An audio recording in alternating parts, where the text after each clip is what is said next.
저는 올해 64, 평생 남편 뒷바라지하면서 두 남매 키운 엄마입니다. 늦게야 퇴직금이랑 집 담보대출까지 보태서 우리도 한번 사람답게 살아보자고 마음을 먹었습니다. 하지만 그 선택 이후로 우리 가족 인생이 완전히 다른 방향으로 흘러가기 시작했습니다. 무슨 일이 있었는지 지금부터 제 얘기를 들려드릴게요. 사연 시작 전 구독과 좋아요 부탁드립니다. 오늘 이 영상을 보고 계신 곳을 댓글로 적어주세요. 서로의 삶이 멀리 있지만 마음만큼은 이곳에서 함께 모였으면 좋겠습니다. 남편이 퇴직한다는 말을 처음 들은 건 겨울이 채 가시지 않은 어느 해질녘이었습니다. 순자야, 나 이제 퇴직하려고 한다. 공장 앞 버스 정류장에서 내려오는 남편 얼굴은 마치 눈이 온 뒤 녹아버린 눈사람 같았어요. 서운함인지 해방감인지 모를 그 표정을 보면서 저는 얼떨결에 이렇게 말했죠. 잘 됐네. 이제 좀 쉬면서 살자. 허리도 푹 쉬게 해주고. 퇴직식 날 저는 회사 강당 맨 뒤에 서서 남편 이름이 불리는 걸 지켜보고 있었습니다. 40년 동안 회사와 함께 해주신 박영수님께 진심으로 감사드립니다. 박수 소리가 쏟아졌고 꽃다발을 든 젊은 직원들이 남편 옆에 서서 사진을 찍었습니다. 그 장면을 보는데 그래, 이제는 좀 우리가 누릴 차례다 하는 생각이 들더군요. 그때만 해도 제가 나중에 그날을 이렇게 서러운 마음으로 떠올리게 될 줄은 상상도 못했습니다. 며칠 뒤 휴대폰에 퇴직금 입금 문자가 왔습니다. 집에 와서 남편이랑 같이 인터넷 뱅킹 화면을 열어보는데 퇴직금의 금액을 보고 그래도 자식들에게 손 벌리고 살 필요는 없겠구나. 안도감이 생겼습니다. 이 돈만 잘 지키면 애들한테 짐은 안 되겠지. 그때 제 머릿속에는 딱 그 생각 하나뿐이었습니다. 주말에 진훈의 집에 갔을 때 남편이 무심코 말해버렸습니다. 진우야, 아버지 퇴직금 꽤 나왔다. 그러자 진우가 젓가락을 내려놓고 바로 말하더군요. 그 돈 절대 이상한 데 넣지 마세요. 그냥 안전하게 적금 나눠서 넣고 대출이나 갚으세요. 며느리도 옆에서 거들었습니다. 요즘 지인 추천 투자니 뭐니 다 사기예요, 어머니. 저는 알았다, 알았어 대답하면서도 마음 한구석이 서운했습니다. 돈 얘기만 나오면 꼭 우리가 어린애 취급을 받네. 어느 날 남편이 국밥이나 먹자며 저를 불렀습니다. 식당에 들어가 보니 오상도가 앉아 있더군요. 형수님, 오랜만이네요. 형님 드디어 자유의 몸 되셨다면서요? 농담 섞인 말투였지만 어디선가 여유가 느껴졌습니다. 이야기를 나누다 보니 오상도가 요즘 투자라는 걸로 돈을 좀 만진다는 소문이 사실이더군요. 은행이자가 뭐가 나와요, 형수님? 요즘은 다들 이런 쪽으로 굴려요. 안 그러면 뒤처집니다.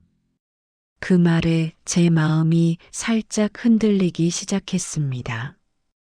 주일 예배가 끝난 뒤 교회 앞에서 권사님들, 집사님들과 이야기를 하고 있는데 어김없이 그 이야기가 나왔습니다. 상도 집사 덕에 요즘 이자 걱정은 안 한다니까요. 우리도 조금 넣었는데 매달 들어오는 돈 보니까 믿음이 가네. 저는 그 말을 들으며 갑자기 제가 바보가 된 느낌이 들었습니다. 그래, 다들 뭔가를 하고 있구나. 우리만 겁먹고 가만히 있는 건가? 그날 오상도는 제게 슬쩍 명함 하나를 쥐어줬습니다. 형수님 시간 되시면 한번 설명회만 들어보세요.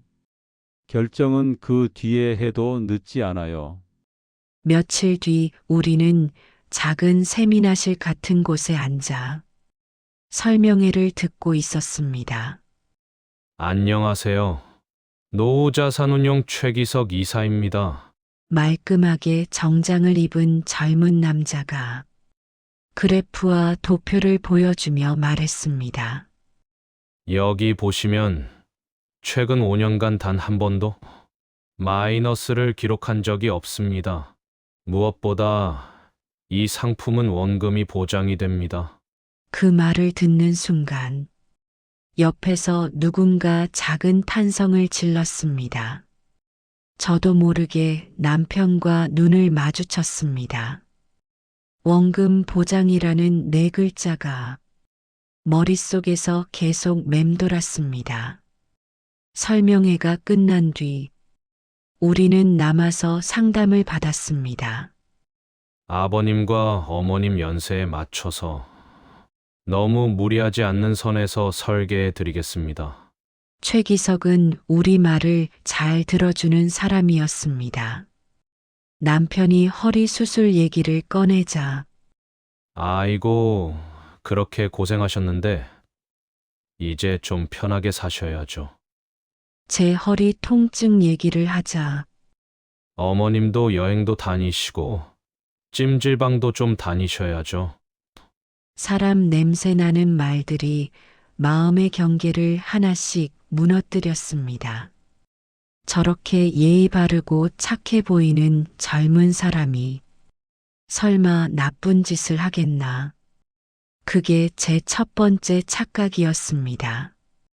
퇴직금만으로는 수익이 충분치 않을 수 있다며 최기석은 조심스럽게 말을 꺼냈습니다.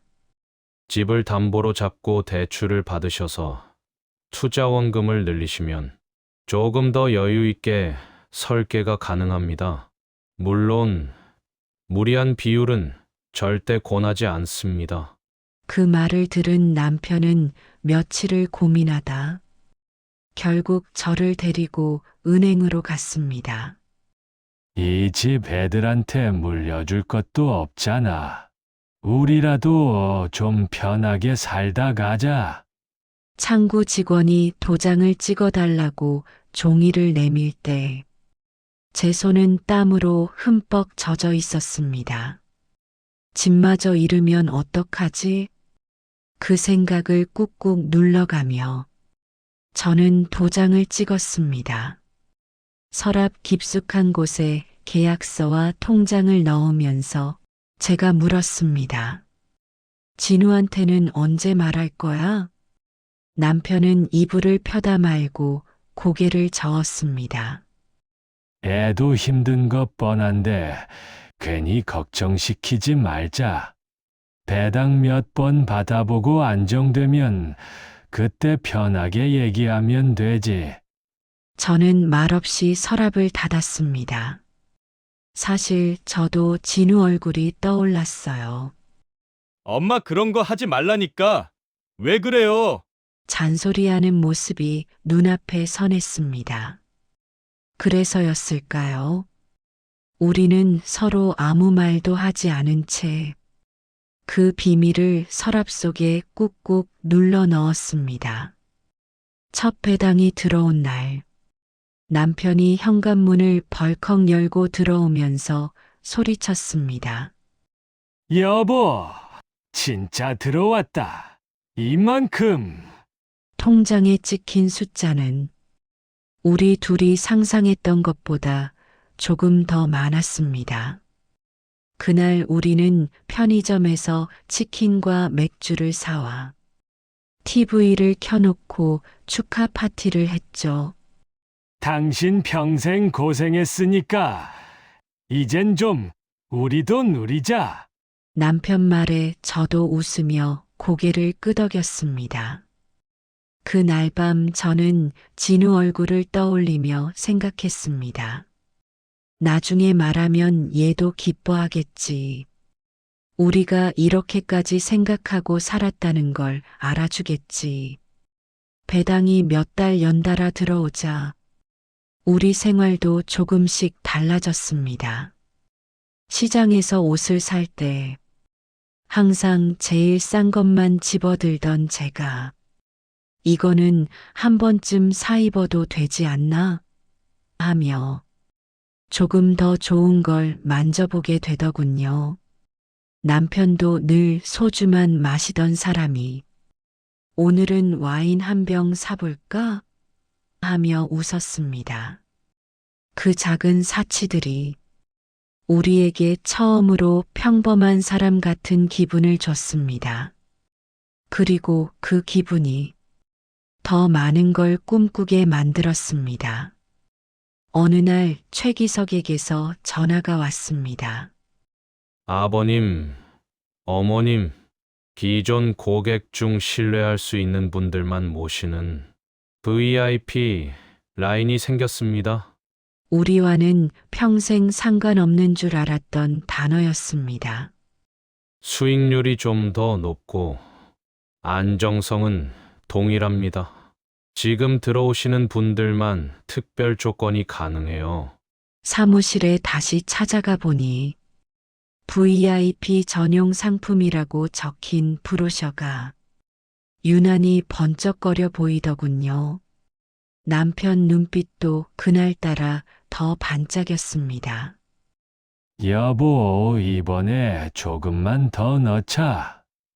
이 기회 놓치면 두고두고 후회할지도 몰라. 남편이 조심스럽게 말을 꺼냈습니다. 저는 한참 동안 계약서를 바라보다가 겨우 입을 열었습니다. 하지만 혹시라도 잘못되면 우리 진짜 길바닥에 나앉을 수도 있어. 그러면서도 마음 한켠에서는 지금까지 잘 들어왔잖아. 뭔 일이 있겠어 하는 나쁜 안도감이 꿈틀거리고 있었습니다. 결국 우리는 퇴직금의 남은 부분과 대출 한도까지 모두 계산해가며 VIP 상품에 거의 모든 전 재산을 투자하게 되었습니다. 이상한 조짐은 어느 날 문자 한 통에서 시작됐습니다. 시스템 점검으로 인해 입금이 다소 지연되고 있습니다. 처음엔 대수롭지 않게 넘겼습니다. 은행도 가끔 서버 다운된다잖아. 하지만 이틀, 3일, 아무 돈도 들어오지 않았습니다. 전화를 걸자 지금 정산 파트 쪽에서 마무리 정리 중이라 그렇습니다. 걱정 마시고 다음 주까지만 기다려 주세요. 최기석의 목소리는 여전히 침착하고 부드러웠습니다. 그런데 묘하게도 그 부드러움이 더 불안하게 느껴졌습니다. 다음 주, 또 그 다음 주에도 돈은 들어오지 않았습니다. 전화를 걸면 이제는 전원이 꺼져 있습니다. 라는 안내만 나왔습니다. 그래도 직접 가보면 뭐라도 있겠지. 남편과 함께 사무실로 갔을 때 간판은 떼어져 있고 문에는 임대문이라는 종이만 붙어 있었습니다. 안을 들여다보니 책상도 컴퓨터도 커피잔 하나도 남아있지 않았습니다. 그 순간 다리가 풀려서 복도에 주저앉고 싶어졌습니다. 우리가 완전히 당했구나. 경찰서 민원실에 들어갔을 때 우리 같은 사람들이 이미 줄줄이 앉아 있었습니다. 저는 분식집 접고 보증금까지 다 넣었어요. 교회 집사님이 소개해줘서 믿었는데 곳곳에서 울먹이는 목소리가 들렸습니다. 형사는 차분한 얼굴로 말했습니다. 동일한 업체 관련 피해 신고가 계속 접수되고 있습니다. 현재로서는 피의자들이 해외로 도주했을 가능성도 있고, 설사 잡힌다 해도 피해액 전액 회수는 어려우실 수 있습니다. 어려울 수 있다. 그 말이 사실상 거의 불가능하다는 뜻이라는 걸 우리는 알고 있었습니다. 며칠 뒤 동네 골목에서 술에 취해 벽에 기대 앉아 있는 오상도를 보게 됐습니다. 형수님, 나 일부러 그런 거 아니었어요. 그는 얼굴이 잔뜩 구겨진 채 계속 같은 말을 반복했습니다. 나도 넣었어요. 진짜예요. 나도 다 털렸어요. 그 말을 믿어야 할지 말아야 할지 모르겠더군요. 상도 씨, 우리한테 원금 보장이라며 제 말에 그는 눈을 질끈 감았습니다. 그 사람이 진짜 잘 된다더라니까 나도 속은 거예요. 형수님, 그날 집으로 돌아오는 길이 그렇게 길게 느껴진 적이 없었습니다. 더는 숨길 수 없었습니다. 진우야, 우리가 투자를 하나 했는데 그게 어렵게 말을 꺼냈을 때 진우 얼굴에서 피가 쭉 빠지는 게 보였습니다. 얼마나요? 그 한마디가 칼처럼 꽂혔습니다. 퇴직금이라 집 담보 대출까지. 남편이 겨우 입을 떼자 거실 공기가 얼어붙었습니다. 며느리는 손에 들고 있던 컵을 내려놓고 입술을 꽉 깨물었습니다. 내가 뭐라 그랬어요, 엄마? 진우 목소리가 떨리기 시작했습니다. 지인 투자 절대 하지 말라고. 교회 사람 믿지 말라고. 그 말을 내가 몇 번을 했는데요. 남편이 중간에서 아버지가 다시 하려는 순간 진우가 큰 소리로 막았습니다. 무슨 돈을 다시 벌어요? 아버지가. 이제 누가 아버지를 어디 써줘요? 그 말은 사실이었지만 너무 잔인했습니다. 저는 눈물이 맺힌 채 바닥만 바라보고 있었습니다. 그때 제 안에서 뭔가가 터졌습니다. 우리가 너희 짐 되고 싶지 않았어. 제가 목소리를 높이자 모두가 놀란 눈으로 저를 봤습니다. 늙어서 병들면 너한테 손 안 벌리고 살고 싶어서 그런 거야. 그래서 한 번만 잘해보자고 한 거야. 말하면서도 눈물이 쏟아졌습니다. 진우는 잠시 말이 없더니 낮게 중얼거렸습니다. 짐이 되기 싫어서 우리한테 말도 안 했어요? 엄마? 그 한마디 앞에서 저는 아무 대답도 할 수 없었습니다.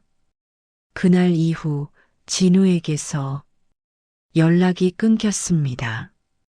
연락을 해도 대화창에는 읽지 않은 일이라는 숫자만 며칠씩 떠 있었습니다. 제가 밥은 먹고 다니냐 한 줄 남기면 답은 없었습니다. 전화를 걸어보면 한참 뒤에 회의 중이었어라는 짧은 문자만 오곤 했죠. 사실 저도 무슨 말을 해야 할지 몰랐습니다. 미안하다라는 말로는 아무것도 해결되지 않는다는 걸 알게 되었으니까요. 딸 지은이는 그래도 전화를 먼저 해왔습니다. 엄마, 많이 힘들지? 목소리만 듣는데도 눈물이 나더군요. 지은아, 우리가 바보지 뭐. 내 오빠 말 들을걸. 지은이는 한숨을 쉬며 말했습니다. 근데 엄마 솔직히 왜 이런 큰일을 우리랑 상의 한 번 안 했어? 그게 제일 서운해. 저는 핑계처럼 말했습니다. 너희 힘들다고 해서 그랬지. 그냥 잘해보고 싶었어. 지은이는 한참 말이 없다가 조용히 말했습니다. 엄마 마음 알 것 같아. 그래도 다음부터는 다시는 숨기지 마. 시간이 조금 지난 뒤 피해자 중 한 명인 김선아 씨가 주최한 피해자 모임에 처음 나간 날, 저는 일부러 맨 구석에 앉았습니다. 저는 분식집 보증금까지 다 넣었다가 지금은 월세로 옮겼어요. 저는 남편 몰래 했다가 들켜서 이혼 얘기까지 나왔습니다. 각자의 사연이 이어졌습니다. 제 차례가 되자 입이 잘 떨어지지 않았습니다. 저는 교회 집사가 소개해줘서 퇴직금이랑 집 담보대출까지 넣었습니다. 그 말을 내뱉는 순간 눈물이 왈칵 쏟아졌습니다. 김선아 씨가 제 손을 잡으며 말했습니다. 언니, 너무 자책하지 마요. 우리 잘 살아보려고 했다가 속은 거예요. 집에만 앉아 있자니 머리가 미쳐버릴 것 같았습니다. 그래서 저는 동네 대형마트 시식 코너 알바를 구했습니다. 서 있는 일인데 괜찮으시겠어요? 담당 직원이 묻길래 평생 서서 살았어요 하고 농담처럼 말했습니다. 첫날 3시간쯤 서 있으니 허리가 끊어질 것 같았지만 아주머니, 이거 맛있네요. 하나 더 먹어도 돼요? 하는 손님들 말에 웃음이 나왔습니다. 집에 돌아와 오늘 하루를 돌아보니 이상하게도 마음이 좀 놓였습니다. 그래, 다시 처음부터 벌면 되는 거지. 남편도 가만히 있지 않았습니다. 어느 날 노란 조끼를 입고 모자를 눌러 쓴 채 집을 나가더니 초등학교 앞 교통안전 도우미 일을 시작했습니다. 아침에 애들 할아버지 안녕히 계세요라고 인사하는 것을 듣고 있으면 시간 가는 줄 모르겠다. 남편은 그렇게 말하면서도 집에 들어오면 다리를 주물렀습니다. 저는 그런 남편 어깨를 주물러주며 말했습니다. 그래도 우리가 가만히 주저앉아 있는 것보단 낫지 않나? 남편이 피식 웃으며 대답했습니다. 그러게, 나도 내가 아직 쓸모 있는 사람 같아. 어느 저녁 초인종이 울렸습니다. 문을 열어보니 진우가 두 손에 장바구니를 들고 서 있었습니다. 엄마 마트 세일하길래 좀 사왔어요. 어색하게 말하면서 냉장고 안을 정리하기 시작하더군요. 너도 힘들 텐데 이런 거 하지 마라. 제가 말하자 진우가 잠시 멈칫하더니 말했습니다. 엄마, 저도 죄송해요. 그때는 제가 말이 너무 심했어요. 그 한마디에 눈물이 난다는 걸 참느라 뒤돌아서 부엌 수건으로 눈을 훔쳤습니다. 진우와 나란히 서서 설거지를 하는 건 참 오랜만이었습니다. 진우야, 엄마가 많이 미안하다. 제가 먼저 말을 꺼냈습니다. 엄마 마음, 이제 좀 알 것 같아요. 진우가 조용히 말했습니다. 노후에 우리한테 짐 되고 싶지 않아서 그런 거잖아요. 저는 고개를 끄덕였습니다. 그래도 다음부터는 제발 우리랑 먼저 상의해 줘요. 저희는 부모님에게 짐 안 되게 하려고 그렇게 열심히 일하는 거거든요. 그 말에 마음 한구석이 조금 녹는 느낌이 들었습니다. 주말이 되었습니다. 제 딸 지은이가 작은 여행 가방을 들고 집에 들어왔습니다. 엄마 당분간 쉬는 날마다 올라와서 엄마 심심하지 않게 해줄게. 병원 근무에 지쳐 보이는데도 웃으며 그렇게 말하더군요. 같이 시장도 보고, 같이 TV 드라마도 보며 이런저런 이야기를 했습니다. 엄마, 사람 마음이 제일 중요한 거야. 돈은 어떻게든 다시 모으면 되는데, 마음은 한번 멀어지면 붙이기가 더 힘들더라. 지은이 입에서 그런 말이 나오는 걸 보니 애들이 어느새 이렇게 자랐구나 싶었습니다. 몇 달이 지나 최기석이 체포되었다는 소식이 전해졌습니다. 우리는 피해자 모임 사람들과 함께 법원 앞 계단에 서 있었습니다. 플래카드를 든 사람들도 있었고 조용히 눈물을 닦는 사람들도 있었습니다. 솔직히 말하면 돈을 다 돌려받기는 힘들 거예요. 변호사의 말은 냉정했습니다. 그래도 포기하고 싶지는 않았습니다. 이 싸움은 단지 돈만의 문제가 아니라 우리를 이렇게 만든 사람들에게 최소한의 책임이라도 묻고 싶은 싸움이었으니까요. 모임이 끝난 후 김선아 씨와 카페에서 둘이 앉았습니다. 언니, 저도 처음에는 맨날 내가 왜 이렇게 바보였지? 라고만 생각했어요. 그녀는 커피잔을 내려놓으며 말했습니다. 근데요, 생각해보면 우리가 욕심이 있어서 그런 게 아니라 그냥 좀 덜 불안하게 살고 싶었던 거잖아요. 조금만 덜 걱정하면서. 그 말을 듣는데 갑자기 가슴이 후벼 파이는 것 같았습니다. 그래, 나도 그냥 잘 살아보고 싶었던 건데 그렇게 스스로를 조금 용서해 보기 시작했는지도 모르겠습니다. 어느 조용한 저녁, 저는 일부러 반찬을 하나 더 만들었습니다. 콩나물 무침, 계란말이, 김치찌개. 평범한 밥상이지만 예전보다 조금 더 정성을 들였습니다. 오늘 왜 이렇게 상이 푸짐해? 남편이 농담처럼 물었습니다. 그냥 우리 아직 괜찮다는 생각 한 번쯤은 해보고 싶어서. 남편은 잠시 말이 없다가 젓가락을 들더니 조용히 말했습니다. 아, 순자야, 미안하다. 그리고 고맙다.